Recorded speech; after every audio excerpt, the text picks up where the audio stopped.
More than 100 years ago, a man came down from a mountain to warn humanity about something terrible that was coming. It wasn't a war.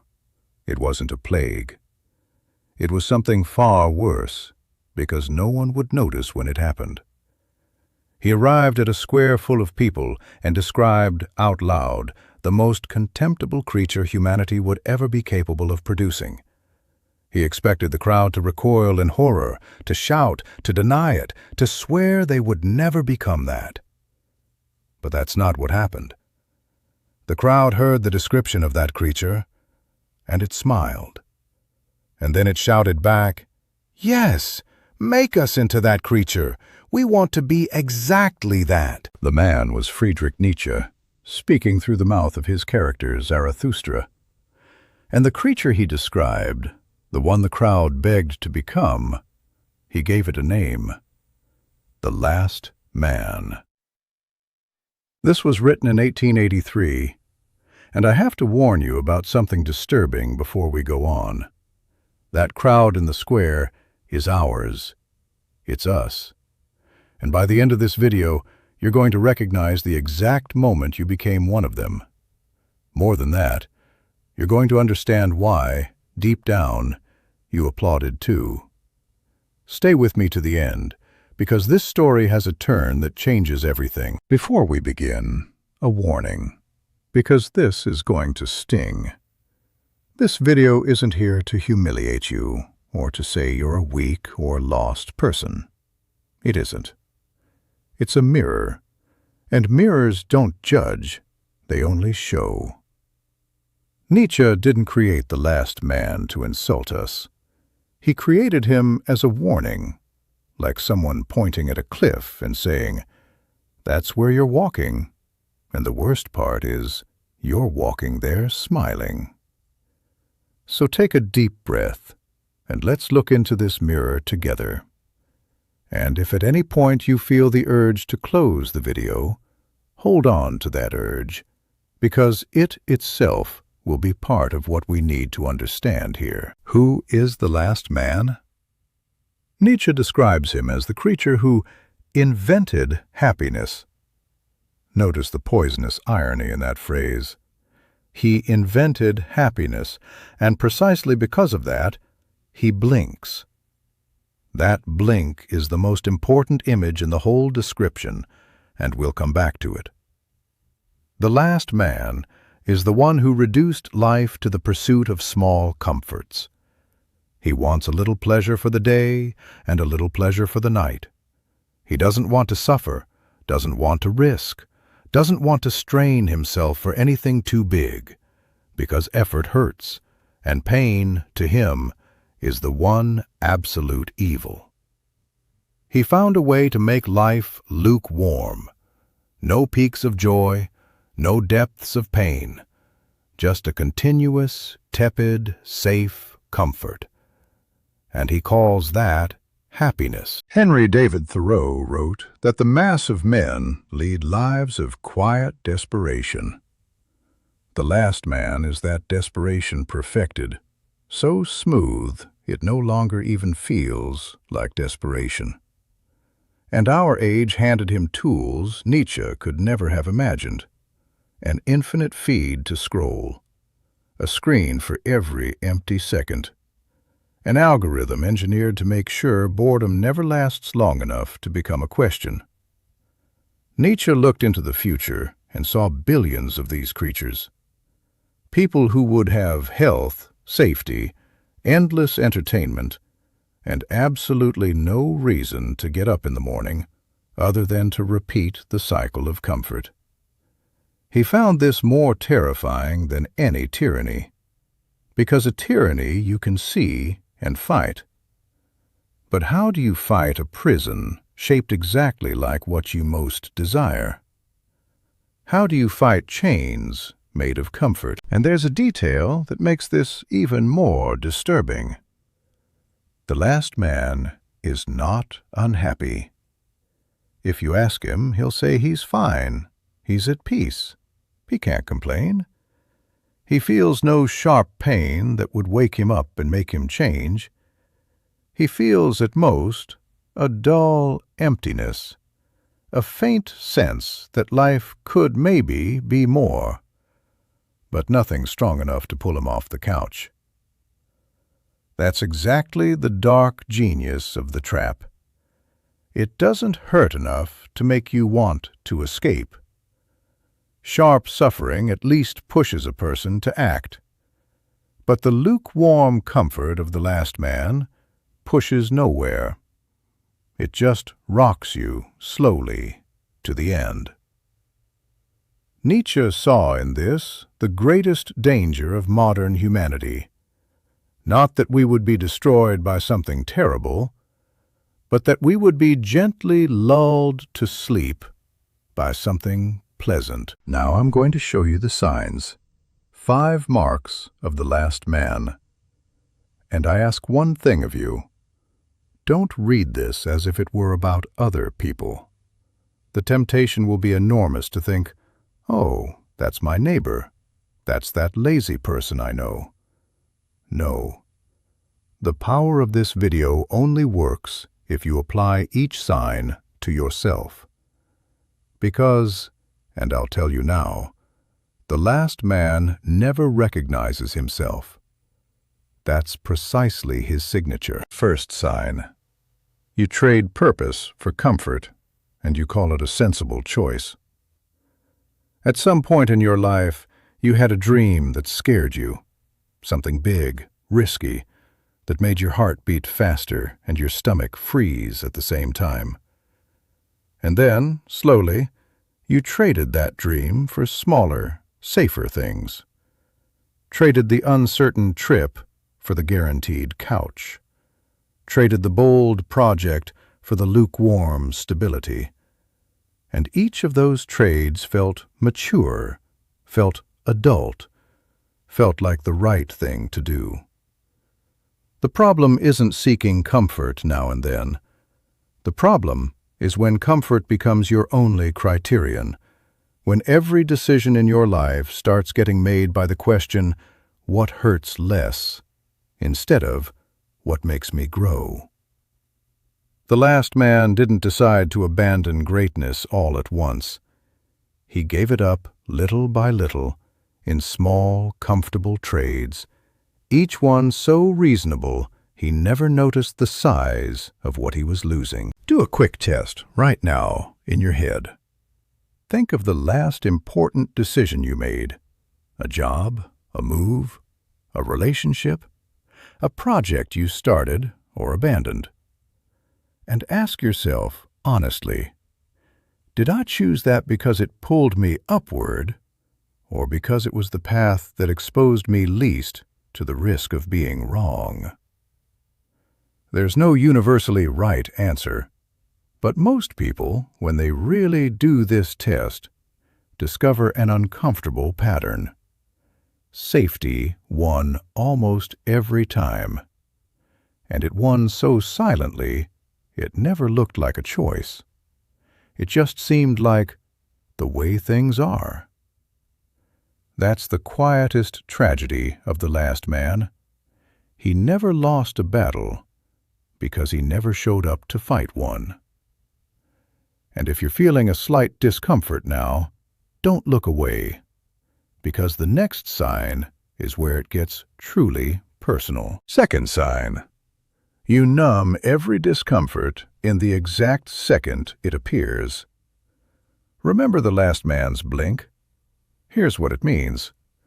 The blink is the gesture of closing your eyes for a moment so you don't see what bothers you.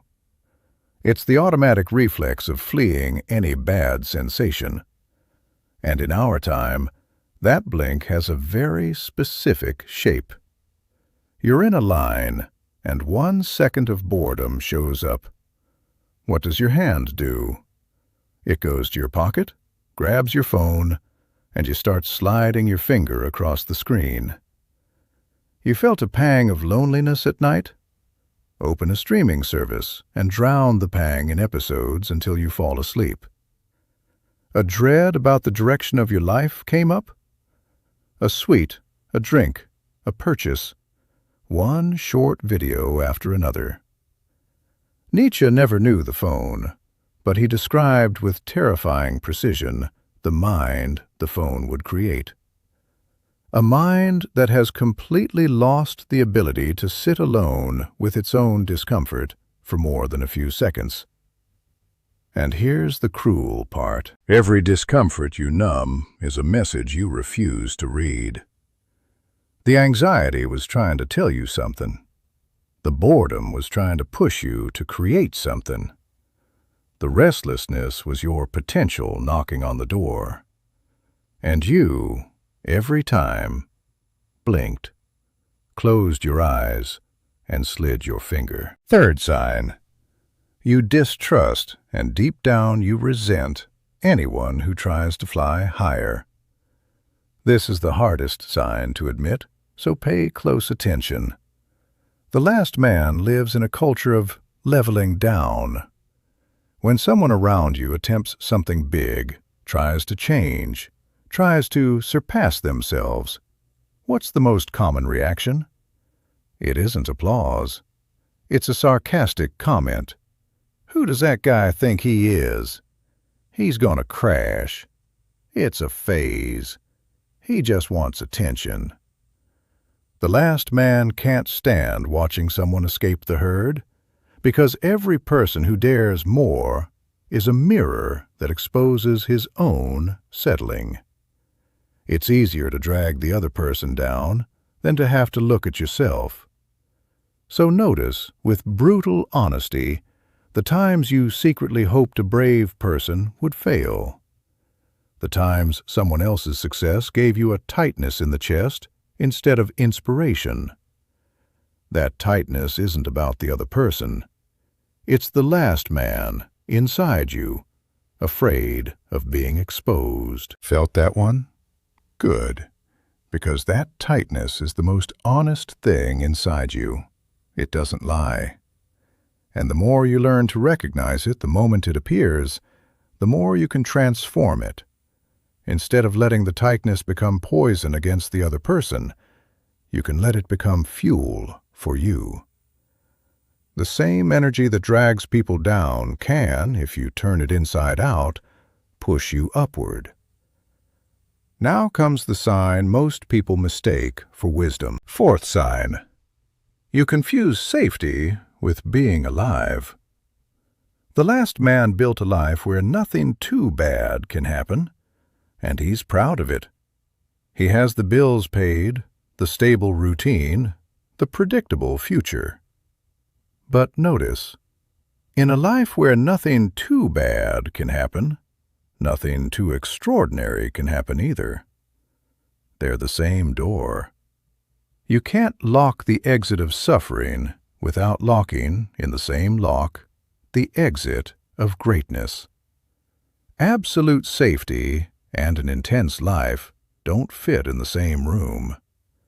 And the last man, without realizing it, chose safety and then spent his life wondering why he feels so empty, so numb, so lukewarm. He thinks something is missing, and something is. The risk is missing. The challenge is missing. The thing that only appears when you stake something you could lose. A life with no possibility of falling is also a life with no possibility of flight. Think about the moments you felt most alive in your entire life. I can almost guarantee one thing. Almost none of them were comfortable moments. It was the day you risked saying how you felt, the trip where everything could go wrong, the time you started something with no guarantee it would work, the birth, the move, the decision that made your hands shake. Life doesn't gather in the safe zones. It gathers at the edges, where you don't know what comes next. The last man spent his entire existence fleeing precisely from the edges, and then wondered why everything seemed so colorless. He confused the absence of danger with the presence of life. And those are opposite things. Fifth sign. You stopped dreaming big, and you baptized it maturity. This is the final sign, the one that seals all the others. A certain age arrives, and the person stops talking about what they want to build, who they want to become, what they still dream of doing. And to justify that silence, they invent a beautiful word: realism. I've matured. I've learned to accept life as it is. I stopped dreaming high so I wouldn't be disappointed. But Nietzsche would ask you a cutting question. Did you mature, or did you simply give up? And giving up took so much less effort that you decided to call it wisdom. There's an acceptance that is genuinely wise, but there's a false maturity that is just the last man settling in and putting on a philosopher's tie to disguise himself. The difference between the two comes down to a single question. Did your dreams shrink because you examined them and chose others, or did they shrink because you simply got tired of having courage? Only you know the true answer, and it usually shows up in the first second, before the excuses arrive to dress it up as something nobler. We've reached the darkest point, and if you're here, feeling the weight of these 5 signs, I have something important to tell you. Hold on a little longer, because this is where the story turns. Nietzsche didn't describe the last man to condemn us to him. He described him as the exact opposite of what we're capable of being. Because in the same book, from the same mouth of Zarathustra, he points to another possibility. He says the human being is a rope stretched over an abyss, a bridge between the animal and something greater. And he uses an image I want you to keep forever. You must still have chaos within you to give birth to a dancing star. Read it again, from the inside. Chaos is not the enemy. The restlessness you numb every day, the discomfort you flee from, the dread you drown in screens, all of that is the chaos. And chaos is raw material. It's from chaos, and chaos alone, that anything luminous you're capable of creating is born. The last man eliminated chaos from his life. That's why he'll never give birth to any star. He traded the possibility of shining for the guarantee of never being disturbed again. And he did it smiling, thinking he was winning. The opposite of the last man isn't the superhero, isn't the genius, isn't the perfect person. It's simply someone who went back to saying yes to discomfort. Someone who, when they feel the boredom in line, doesn't run to the screen, but lets the mind wander and sees what it creates. Someone who, when the dread comes, asks what it's trying to say instead of silencing it. Someone who chooses, now and then, the path that hurts more but makes them grow. Not all the time, not in some heroic, unsustainable way, but enough not to let the chaos dry up. Enough to keep the chance of a star alive. And here's something freeing. You don't have to become that person overnight. Nietzsche wasn't asking you to abandon everything and go live on a mountain. Self-overcoming, for him, wasn't a single grand leap. It was a direction. It was waking up tomorrow and choosing, in one small situation, to look instead of blink. Maybe it's a hard conversation you've been putting off. Maybe it's starting that project so bold it's almost ridiculous, without knowing if it'll work. Maybe it's just staying 5 minutes in silence, no screen, letting the restlessness speak. Each of those decisions is a brick pulled from the wall of your comfortable prison. You don't have to tear the whole wall down today. You just have to pull one brick, and tomorrow another. What Nietzsche understood, and what almost no one understands, is that human greatness never came from comfort. No work that moved the world, no discovery that changed history, no life worth remembering came from someone who just wanted to not be disturbed. They all came from friction, from struggle, from chaos organized into something greater. When you flee from every discomfort, you're not only avoiding pain, you're refusing, without realizing it, the one raw material anything great has ever been built from. Now, the turn I promised at the beginning. Let's go back to that square. The crowd heard the description of the last man and applauded, begging to become that. And I told you that you applauded too. Here's why. You applauded every time you chose the screen instead of the silence. Applauded every time you traded a frightening dream for lukewarm comfort and called it maturity. Applauded every time you felt relief at not having risked. Each of those small choices was a silent applause, a vote in favor of the last man. Nobody becomes the last man through one big dramatic decision. You become him little by little, in a million small rounds of applause, each one too comfortable to seem important. But here's the good news, and this is why it was worth getting all the way here. If you're able to recognize the applause, you're not fully him yet. The true last man never recognizes himself, remember? The simple fact that this video disturbed you is proof there's still living chaos in there.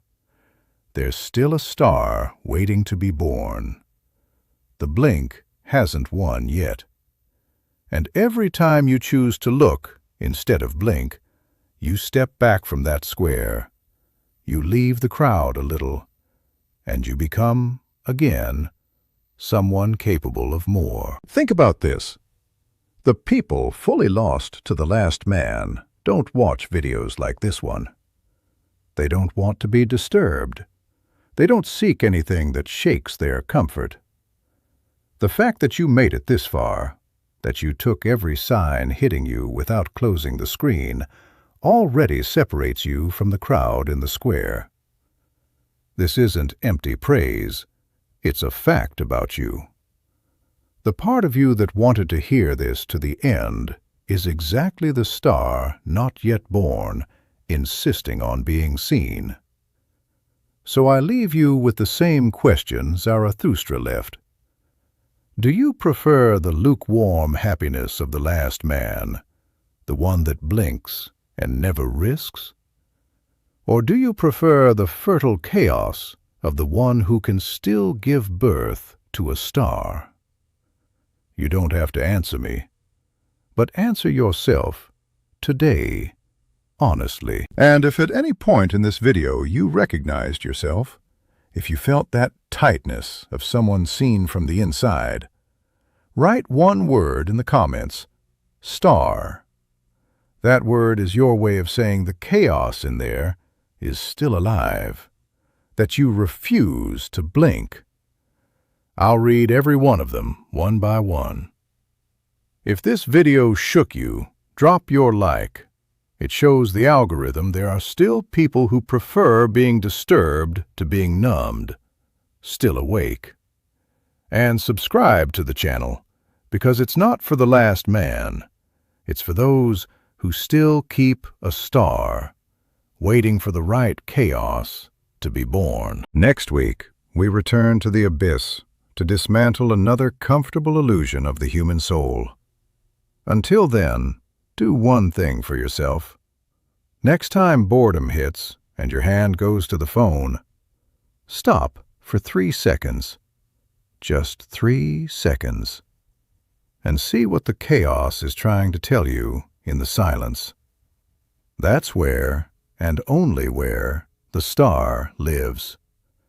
And who knows, 3 seconds today become 5 tomorrow, And that's how, slowly, someone stops being the last man and becomes whole again.